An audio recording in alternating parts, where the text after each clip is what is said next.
नमस्कार, मैं हूं शशि। आइए झारखंड की टॉप 25 प्रमुख खबर जानते हैं। रांची में आदिवासियों का आक्रोश महारैली, बोले कुर्मी को एसटी का दर्जा नहीं मिले। झारखंड की राजधानी रांची में रविवार को विभिन्न आदिवासी समूहों ने कुर्मी समुदाय को अनुसूचित जनजाति एसटी का दर्जा दिए जाने की संभावना के विरोध में आक्रोश महारैली निकाली है। मोराबादी मैदान से शुरू हुई आदिवासी समुदाय की इस रैली में राज्य के विभिन्न जिलों से जनजातीय नेता, युवा और महिलाएं शामिल हुए। रैली में शामिल लोगों ने चेतावनी दी है कि अगर कुर्मी समुदाय को एसटी का दर्जा दिया गया और देने के लिए कोई भी कदम उठाया गया तो उनका विरोध और तेज होगा। रैली का समापन राम दयाल मुंडा फुटबॉल मैदान रांची कॉलेज के पास में आयोजित जनसभा के साथ हुई है। आदिवासी नेता कुमुद्दीन धान ने कहा है कि यह प्रदर्शन झारखंड की सभी 32 जनजातियों द्वारा आदिवासी शक्ति का प्रतीक है। उन्होंने चेताया है कि अगर कुर्मी को अनुसूचित जनजाति का दर्जा दिया गया तो झारखंड में बड़ा आंदोलन होगा। वहीं केंद्रीय सरना समिति के अध्यक्ष अजय तिर्की ने कहा है कि हम किसी को भी आदिवासी के अधिकारों को छीनने नहीं देंगे। बता दें कि आदिवासी कुर्मी समाज के बनने तले 20 सितंबर को हजारों प्रदर्शनकारियों ने झारखंड के विभिन्न रेलवे स्टेशनों पर धरना दिया था। उनका उद्देश्य कुर्मी समुदाय को एसटी दर्जा दिलाना और कुड़माली भाषा को संविधान की 8वीं अनुसूची में शामिल करवाना था। सरांडा में नक्सलियों ने एयरटेल टावर और जेनसेट जलाया। पश्चिमी सिंहभूम के सरांडा जंगल में नक्सलियों का आतंक एक बार फिर सर चढ़कर बोल पड़ा है। प्रतिशोध सप्ताह के दौरान शुक्रवार रात 8 बजे जराईकेला थाना क्षेत्र के कोलबोंगा गांव में स्थित एयरटेल मोबाइल टावर को नक्सलियों ने निशाना बनाया। ग्रामीणों के अनुसार लगभग 15 हथियारबंद वर्दीधारी नक्सली गांव पहुंचे और टावर के नीचे लगे जेनसेट व मशीनों में आग लगा दी। देखते ही देखते पूरा उपकरण जलकर खाक हो गया। इस हमले के बाद इलाके में दहशत का माहौल है। स्थानीय लोगों ने बताया कि नक्सलियों ने टावर जलाने के बाद ग्रामीणों को जंगल जाने से भी मना किया।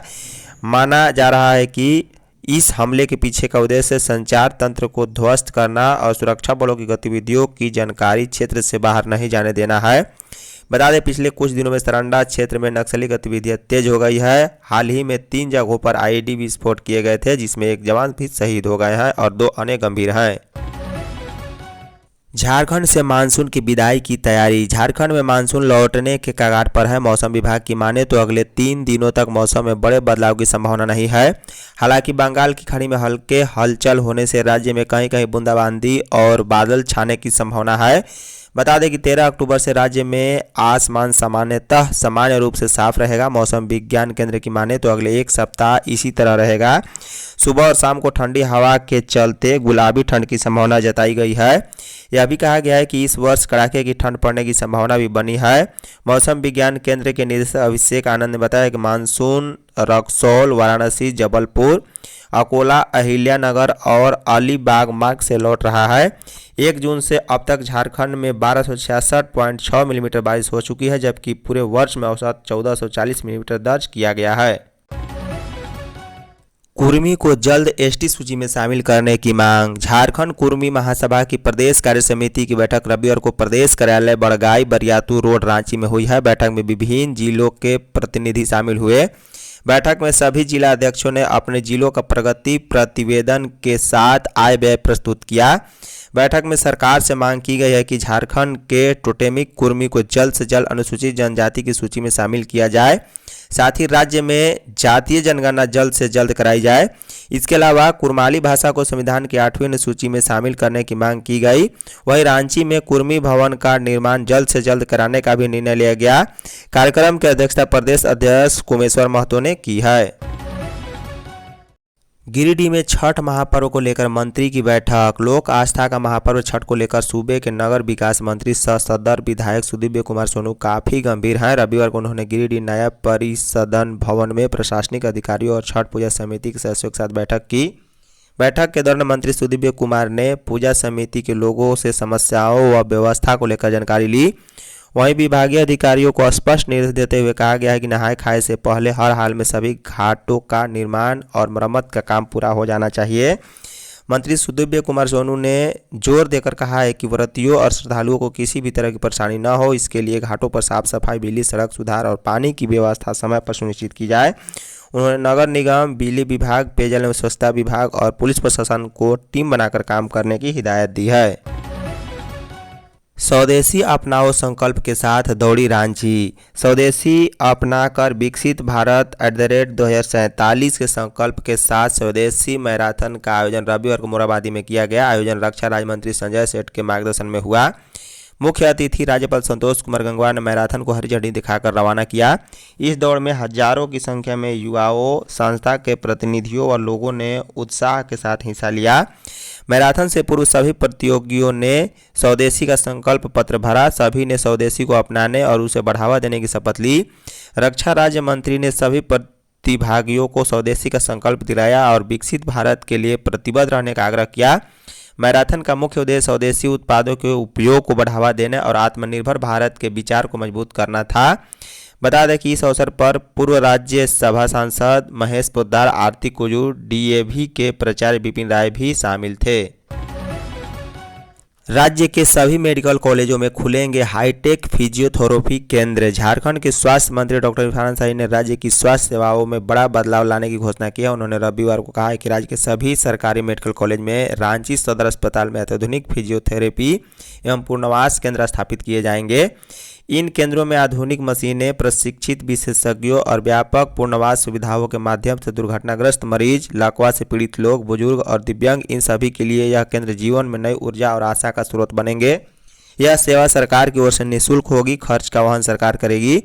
डॉक्टर अंसारी ने कहा है कि उनका सपना है कि झारखंड के हर नागरिक को आधुनिक, सुलभ और गुणवत्तापूर्ण पुनर्वास सेवाएं मिले। उन्होंने कहा है कि स्वास्थ्य केवल बीमार के इलाज तक सीमित नहीं, बल्कि जीवन की गुणवत्ता को बेहतर बनाने की जिम्मेदारी है। बढ़ती घूसपैठ के लिए केंद्र सरकार है दोषी। कांग्रेस के मीडिया व पब्लिसिटी डिपार्टमेंट के अध्यक्ष पवन खेड़ा ने कहा है कि देश में घुसपैठ के लिए केंद्र दोषी है। उन्होंने कहा है कि देश की सीमा पर बीएसएफ की तैनाती होती है, जो राज्य नहीं बल्कि केंद्र के अधीन होता है। उन्होंने देश में घुसपैठ नहीं रुकने पर केंद्रीय गृह मंत्री से इस्तीफा की मांग की।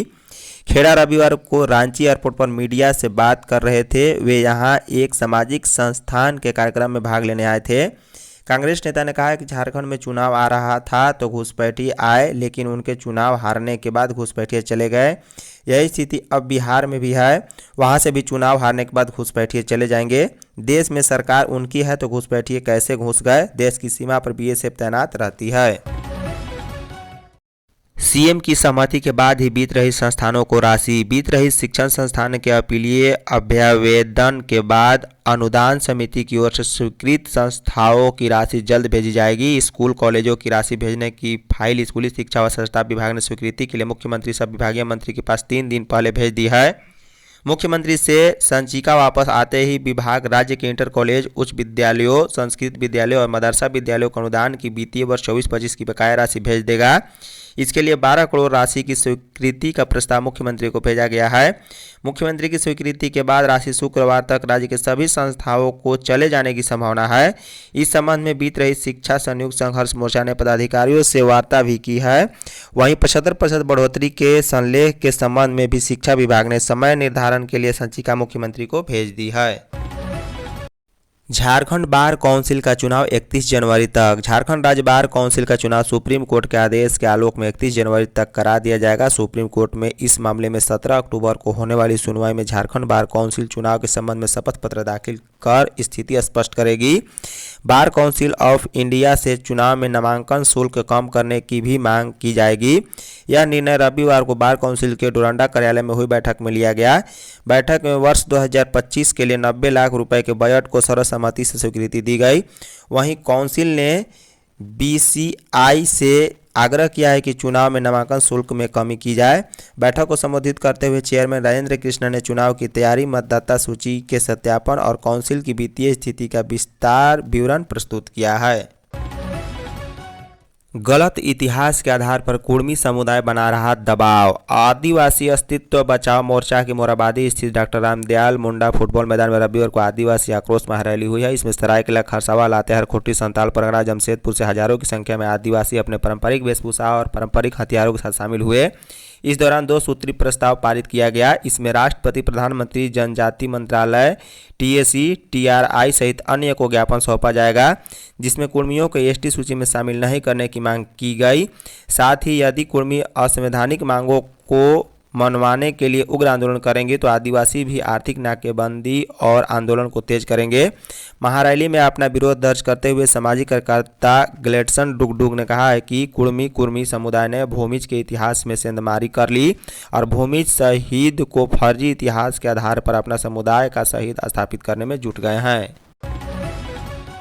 राज्य में आदिवासियों की घट रही जनसंख्या। भाजपा के प्रदेश अध्यक्ष और नेता प्रतिपक्ष बाबूलाल मरांडी ने कहा है कि जिस राज्य में डीएम तक अधिकारी और कर्मचारी से रिश्वत लेता हो उस राज्य की जनता का भला नहीं हो सकता। राज्य में लूट खसोट और भ्रष्टाचारियों की सरकार चल रही है। झारखंड को बचाना है तो भाजपा को घाटशिला सीट से जिताना होगा। भले इस सीट के परिणाम का सरकार की सेहत पर कोई असर नहीं पड़े, पर घाटशिला सीट सरकार की नींव को हिला देगी। यह रविवार को पूर्वी सिंहभूम के गुंडाबांध प्रखंड के हटियापाटा हॉट मैदान व जादूगोड़ा के राखा मैदान में भाजपा के बूथ सम्मेलन को संबोधित कर रहे थे। उन्होंने कहा कि यह चिंता का विषय है कि झामुमो और कांग्रेस की सरकार के कारण आदिवासियों एवं सनातनियों की जनसंख्या 6 से 8% तक कम हुई है। रामगढ़ के मांडू में जंगली बंदर ने 20 लोगों को किया घायल। रामगढ़ के मांडू क्षेत्र में जंगली बंदर ने कहर बरपाया। इस बंदर ने अब तक 20 लोगों को घायल कर दिया है और घायलों में ज़्यादातर महिलाएं हैं। बता दें सभी घायल ग्रामीणों को मांडू सामुदायिक स्वास्थ्य केंद्र में रेबीज का इंजेक्शन लगाया गया। ग्रामीणों ने घटना की जानकारी डीएफओ को दी है। डीएफओ ने तुरंत मांडू वन विभाग की टीम को मामले की गंभीरता से निपटने के निर्देश दिए। बंदर को पकड़ने के लिए टीम ने 4 से 5 घंटे तक सक्रियता दिखाई और आखिरकार उसे पकड़ने में सफलता हासिल की। स्थानीय निवासी ने बताया है कि यह बंदर खास तौर से महिलाओं को अपना निशाना बना रहा था। कई महिलाएं बंदर के काटने से गंभीर रूप से घायल हुई है। वर्तमान में सभी को स्वास्थ्य केंद्र में रेबीज का इंजेक्शन दिया जा रहा है। चित्रगुप्त की पूजा 23 को होगी। बिहार कल्व कचहरी रोड के प्रेक्षागृह में झारखंड राज्य चित्रगुप्त महापरिवार की केंद्रीय पूजा समिति की बैठक रविवार को हुई है। इसमें निर्णय लिया गया कि 23 अक्टूबर को चित्रगुप्त पर्व श्रद्धा और धूमधाम से मनाया जाएगा। जानकारी के अनुसार प्रातः 11 बजे काय स्थलों के इष्ट देव भगवान चित्रगुप्त की सामूहिक पूजा अर्चना होगी। पूजा के बाद भक्तों के बीच प्रसाद का वितरण किया जाएगा। संध्या 7 बजे प्रत्येक वर्ष की भांति इस वर्ष भी भव्य महाआरती का आयोजन किया जाएगा। धन्यवाद।